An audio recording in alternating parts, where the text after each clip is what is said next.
Hey, this is Steve with Life Worth Living. Do you feel like your back is against the wall? If you do, I am so glad you're watching this video because today I'm going to give you 7 things that you can do when the stress and the pressure of life or of situations or whatever you're facing is too much. So listen in. First, you need to make the tough decisions that you know that you need to make. You are going to get some level of relief from your stress if you'll just make that decision that you know that you need to make. If you're in an abusive relationship, you need to exit that abusive relationship. If you've just suffered a loss of income, then you need to make the tough decisions and change your spending habits. If you've suffered a divorce, you need to move on with your life. Either way, make the tough decision that you need to make. Don't be paralyzed by fear. Do what you need to do. Now, all of these 7 steps that I'm going to share with you today come from a story in the Bible of David. Do you remember David and Goliath? Maybe you've heard of it, maybe you haven't, but I'm going to leave a link in the description below of where you can read this story so that you can follow along. But David was receiving death threats.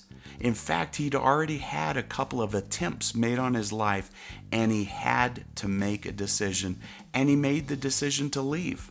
Now, when he made that decision, he gave up some things, and you will too. He gave up a high post in the military, a high rank in the military. He gave up honor. He gave up everything. In fact, he left only with the clothes on his back. But he found that in doing so, it relieved at least part of his stress because he did what he needed to do. The second thing that we see from the story of David is that he asked God for something holy. Now, before you get confused with this statement, let me tell you a little bit of the backstory. David flees. He has nothing with him, no weapons. He has no food, only the clothes on his back. And he goes to a priest in this town called Nob, N-O-B. And he goes to this priest and he says, "What do you have? Anything that you have, please give it to me." And the priest said, the only thing that we have is the bread of the presence. And let me explain to you what the bread of the presence was. Every day, the priest would make a fresh batch of bread, and they would put it there in the presence of God. And it was holy. It was an offering that really wasn't to be touched by anybody. But the priest took that bread of the presence and gave it to David. And you know what David did? He asked for that which was holy. You know what? Moses did the same thing in the Bible. Moses, when he had about 2 million people in the desert that he was trying to take from Egypt to the promised land, Moses talked to God and he said to God, "I'm not going if your presence doesn't come with me." See, Moses asked for that which was holy. He asked for the presence of God. King Solomon was no different. When he took over Israel, he felt like he wasn't intelligent enough, wise enough, able enough to lead Israel. And so you know what he did? He asked for wisdom from God. He asked for that which was holy. Jacob, this man in the Bible as well, was wrestling with an angel all night long. And when daylight came, Jacob held on to the angel and said, "I'm not going to leave you until you bless me." He asked for that which was holy. And I encourage you to ask for that which is holy as well. If you need peace, ask for peace.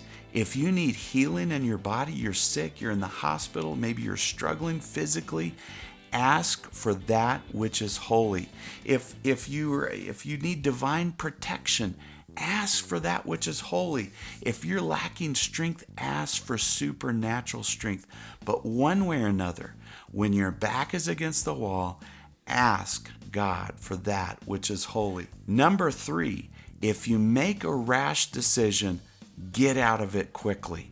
If you're rebounding from a bad relationship and getting into another relationship, Don't go and live with another person. Get out of that situation. If you're trying to drown your sorrows by partying and getting drunk, don't do it. Exit that rash decision quickly. You know, David was kind of in the same situation. He was running away from these death threats that he was getting. By the way, it was from the king of that land. King Saul had threatened his life because he was jealous of David. And David ran into enemy territory, into the Philistine camp.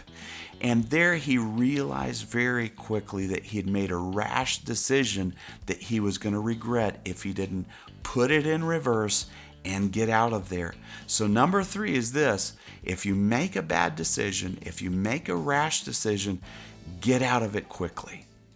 Number 4, in the midst of you being in a situation where your back is against the wall, look for opportunities to build new relationships or to be reconciled in relationships that maybe have fallen apart on you several years ago.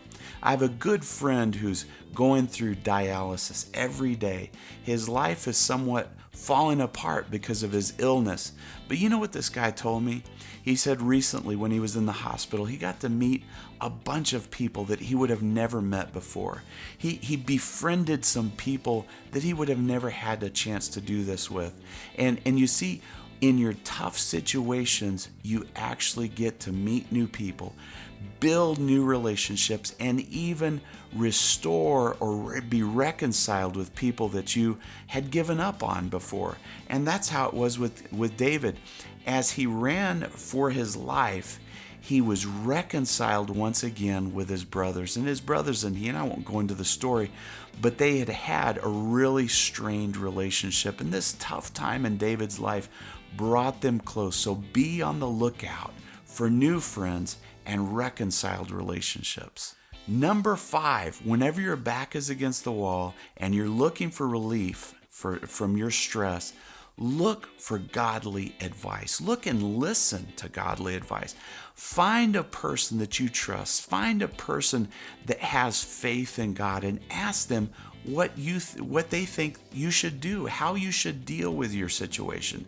When you're in the midst of pressure, it's hard to be objective.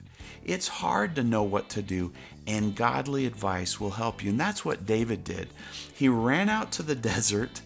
He found a place where he felt he would be safe. And then a prophet, a man of God, told him, you don't need to stay here. You need to go find another place of safety.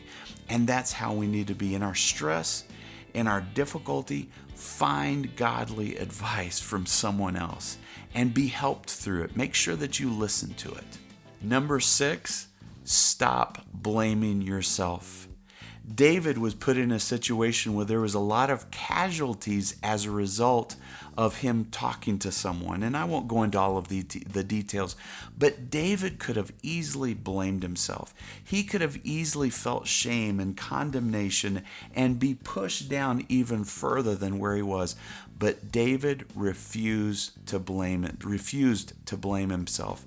And you need to do the same thing. Don't put so much pressure on yourself for the things that you've done. Hey, listen to me. The past is the past. You can't fix it. All you can do is look towards the future, look towards tomorrow, and realize, you know what? Tomorrow is going to be a better day than what my past has been. So stop blaming yourself. Number 7 is learn to inquire of the Lord. Ask God for guidance and make sure that you let Him start leading you in your life. Now I look at 1 Samuel 23 there in the Bible. Again, the link is provided in the description.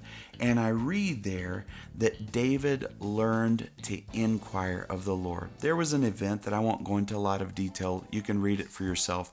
But in 1 Samuel 23, verse 2, it says that David inquired of the Lord, shall we go and attack the Philistines? Those were the enemies of Israel. And the Lord answered him. In that very verse, we read that the Lord answered David. Let me tell you what, you and I, we need to learn to inquire of the Lord. When you don't know what to do, Ask God to show you what to do, and I guarantee you this, He's going to answer you. He's going to help you. And you might ask me, well, how am I going to recognize if it's God or something else? What if I make a mistake? Then ask Him again, because that's exactly what David did. He asked the Lord 2 times, and both times the Lord confirmed to him the same answer. And so when your back's against the wall, learn to inquire of the Lord and allow yourself to be led by Him. Now, let me tell you what, if you found any kind of help in this video, make sure to give it a thumbs up, subscribe, hit the little bell icon, because I'm going to continue to put content out there that should be helpful to you, because it's been helpful to me. In fact, this is only part 1 of this series. There's 2 more pieces to these videos that I'm going to share with you, some additional tips and tricks and lessons that you can learn in order to deal with stress whenever stress is too much for you. Hey, listen, God bless you.